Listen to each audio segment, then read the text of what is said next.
નમસ્કાર વિદ્યાર્થી મિત્રો, એક્સ વર્ગ વત્તા 3x વત્તા 2 આ સમીકરણના અવયવો આપણે કઈ રીતે મેળવી શકીએ તે આપણે ઉદાહરણની મદદથી સમજીશું.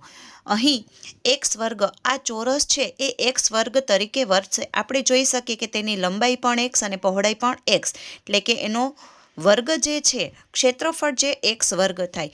એ જ રીતે આ લંબચોરસને આપણે એક્સ તરીકે લઈ શકીએ કે જેની લંબાઈ એક્સ છે અને પહોળાઈ 1 છે. અહીં 3x આપેલા છે. એક્સ સ્ક્વેર એટલે આ ચોરસ એક્સ સ્ક્વેર માટે. અહીં 3x છે એટલે એક્સ 3 વાર આપણે લઈએ. એ જ રીતે 2 આપેલા છે તો આ યુનિટ આપણે એકમ યુનિટ જે છે એ 2 છે તો 2 આપણે લીધા. હવે આને આપણે લંબચોરસ આકારમાં ગોઠવીશું.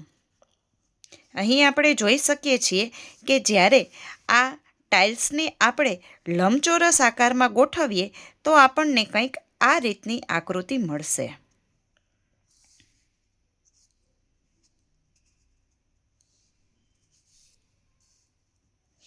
અહીં આપણે જોઈ શકીએ છીએ કે એક્સ વર્ગ વત્તા 3x વત્તા 2 એને આપણે જ્યારે લંબચોરસમાં ગોઠવીએ તો આપણને આ રીતની આકૃતિ મળે છે. હવે આ આકૃતિના આપણે માપ જોઈએ તો એની લંબાઈ મેળવવામાં આવે તો લંબાઈ અહીં જોઈ શકીએ છીએ કે આ લંબાઈ એક્સ છે અને 2 એકમ યુનિટ આવે છે, એક અહીં અને એક અહીંયા. એ જ રીતે અહીં આપણે એની પહોળાઈ જોવામાં આવે તો એક્સ આવે છે અને એ જ રીતે આવે છે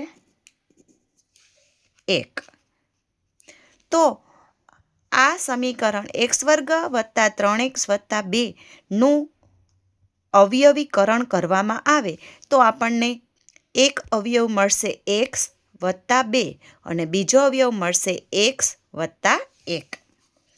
એટલે કે આ અવયવ મળશે એક્સ વત્તા 2 અને એક્સ વત્તા 1.